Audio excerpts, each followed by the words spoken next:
በስመ አብ ወወልድ ወመንፈስ ቅዱስ አሐዱ አምላክ አሜን። የተከበራችሁ አባቶቼ፣ ሊቃውንተ ቤተክርስቲያን፣ ወንድሞቼ ዲያቆናት፣ በዚህ ዕለት በዝማሬ ስታገለግሉን የቆያችሁ የሰንበት ትምህርት ቤት ዘማሪያን፣ የበገና ዘማሪያን፣ በአጠቃላይ የክርስቶስ ቤተሰቦች በእናቱ በእናታችን በንጽሕተ ንጹሐን በቅድስተ ቅዱሳን በድንግል ማርያም ስም ፍጹም ሰላምታ እንደምን ዋላችሁ? እንደምን አመሻችሁ? አሜን። እግዚአብሔር ይመስገን ብለን ስሙን ጠርተን እንድናመሰግነው የፈቀደልን የአባቶቻችን አምላክ እግዚአብሔር ክብር ምስጋና ይድረሰው። ቅዝቃዜ ነው።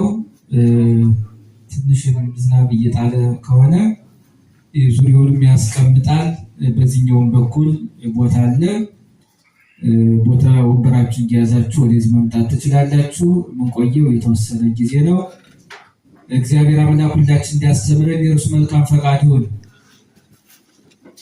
የምንማማርበት የትምህርት ርዕስ የሚሆነው ኦሪት ዘኍልቍ ምዕራፍ 23 ቁጥር 21 ላይ ተጽፎ የሚገኝ ኃይለ ቃል አለ። ኃይለ ቃሉም እንዲህ ይላል፣ አምላኩ እግዚአብሔር ከእርሱ ጋር ነው ይላል። እስቲ በሉላችሁ፣